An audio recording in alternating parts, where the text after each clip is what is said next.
Hello friends, health insurance सैयद.com की तरफ से मैं सुमित भंडारी आपका स्वागत करता हूं। बहुत बहुत शुक्रिया इस वीडियो को देखने के लिए। आज का हमारा टॉपिक है most valuable policy in India. देखिए, जब कोई इंश्योरेंस कंपनी के अंदर जो प्रोडक्ट डिजाइनर होता है, यानी जो सज्जन है, जो पर्सन है, जो पॉलिसी को डिजाइन कर रहे हैं, अगर हमने मेरी ऐसे बहुत सारे लोगों से आज तक बात हुई है, तो हमारी उनसे बात होती है, हम पिछले 15 20 25 साल की इंडस्ट्री का तजुर्बा देखते हैं, तो वहां पे एक चीज निकल के आती है कि सबसे अच्छी पॉलिसी कौन सी है। ऑन एन एवरेज अगर एक कस्टमर से पूछा जाए, तो उसको होता है कि भी एक उतनी सी पॉलिसी हो जिसको मैं चला सकूं, यानी एक वर्ड यूज किया जाता है कि वो पॉलिसी सेल्फ सस्टेनेबल हो, यानी वो पॉलिसी इतनी हो कि कल को कस्टमर उसका प्रीमियम भर पाए। That's it.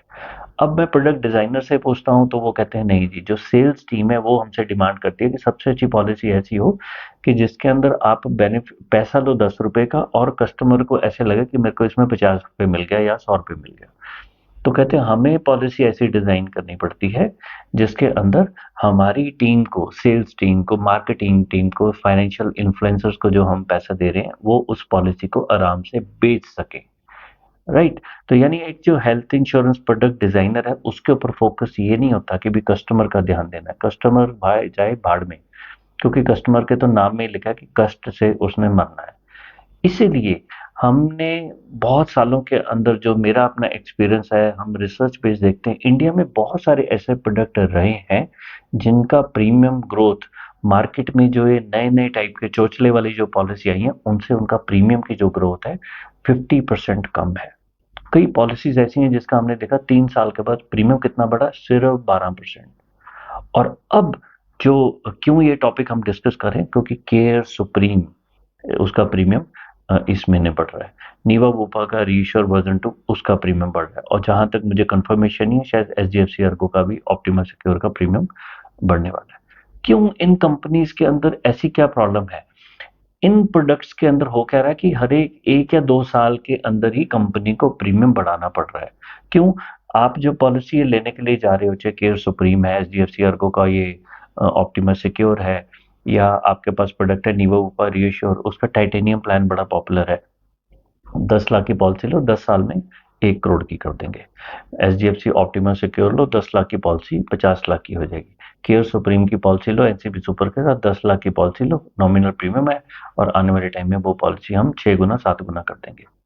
भाई, कंपनी अपने पल्ले से थोड़ी दे रही है, इस चीज को आप लोग अंडरस्टैंड करो। एक पॉलिसी के अंदर अगर एक कंपनी ने आपको 10 लाख रुपए की कवर दिया, तो आपसे मार्केट के 10 लाख रुपए के प्रीमियम उससे ले लिए, लेकिन जो आपके मन में लालच आ गया कि ये पॉलिसी मेरी 5 गुना 6 गुना या 10 गुना हो जाएगी, तो हमें लगता है कि बड़ी अच्छी डील निकाल ली। होता क्या है कि इंश्योरेंस कंपनी, आपका एजेंट कभी भी आपको ये नहीं बताएगा कि जो आज आपको हम प्रीमियम बता रहे हैं सिर्फ 1 साल के लिए वैलिड है, इसको हम कभी भी रिवाइज कर सकते हैं। तो जो जो प्रोडक्ट का हम नाम ले रहे हैं, इसके अंदर इतनी भारी प्रॉब्लम चल रही है कि हर एक साल, 2 साल, तीन तीन साल की तो बात ही छोड़ो, हर एक 2 साल के अंदर प्रीमियम हाइक भी एक जबरदस्त हाइक आने लग गया। इतनी लोगों की तनख्वाहें नहीं बढ़ रही हैं, इतना कोई मेडिकल इन्फ्लेशन भी नहीं है। आज की डेट में जो मेडिकल इन्फ्लेशन है, मेरे हिसाब से 5 to 7% एक्चुअली होनी चाहिए, लेकिन हॉस्पिटल की रेगुलेशन नहीं है। हॉस्पिटल के अंदर जो खर्चे आ रहे हैं, मेरा 3 लाख का बिल अगर हॉस्पिटल ने 5 लाख का बना दिया, मैं कैसे चेक कर सकता हूँ? उनके ऊपर कोई बंदिश नहीं है, रेगुलेशन नहीं है। आज आप देखोगे 20 लाख, 25 लाख, 30 लाख, 40 लाख के क्लेम आने लगे हैं। क्यों? वहां पर किसी भी चीज की कोई बंदिश नहीं है, आप उनको कंट्रोल नहीं कर सकते। इसकी वजह से आप देखोगे कि भी जो प्रीमियम है वो बढ़ रहे हैं। दूसरी सबसे बड़ी रीजन क्या हुई है कि कोविड के बाद जब हॉस्पिटलों ने अपना एंजॉय किया, खूब सारा जो किराए पे हॉस्पिटल थे, वो 1 1.5 साल के अंदर ही वो हॉस्पिटल उन्होंने खरीद लिए। कितने हॉस्पिटल्स को मैं जानता हूँ।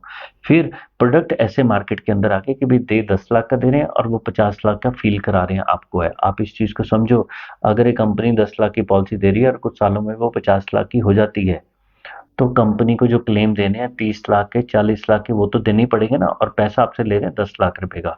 तो 30 50 लाख की जो लाइबिलिटी ले रही है, या कंपनी बोली है 10 लाख की पॉलिसी में 1 करोड़ की कर रही हूँ, तो वो क्लेम देगी कहाँ से? पैसा ले रहे हैं 10 लाख का और क्लेम दे रहे हैं हम 50 लाख का, 40 लाख का, 70 लाख का, तो वो कहाँ से देंगे? तो इस वजह से अगर आप ऐसे प्रोडक्ट में एंटर कर रहे हैं, तो इसी वजह से हमारे जो प्रीमियम है इतनी तेजी से बढ़ रहे हैं। मोस्ट वैल्यूएबल पॉलिसी कौन सी होती है? अच्छी वैल्यूएबल पॉलिसी वो होती है जो कंज्यूमर के किसी भी क्लेम को हैंडल कर दे।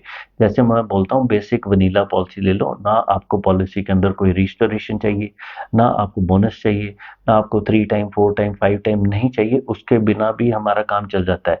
इस चीज़ को अंडरस्टैंड करो, जब हमारा क्लेम आता है तो हॉस्पिटल में जाके मेरा बिल बनता है। बिल को कौन देता है? Sum assured. अगर मैं शुरू में ही एक अच्छी सी सम एश्योर्ड की बेसिक सी पॉलिसी ले लेता हूँ तो मुझे ये चक्करों में पड़ने की जरूरत नहीं है।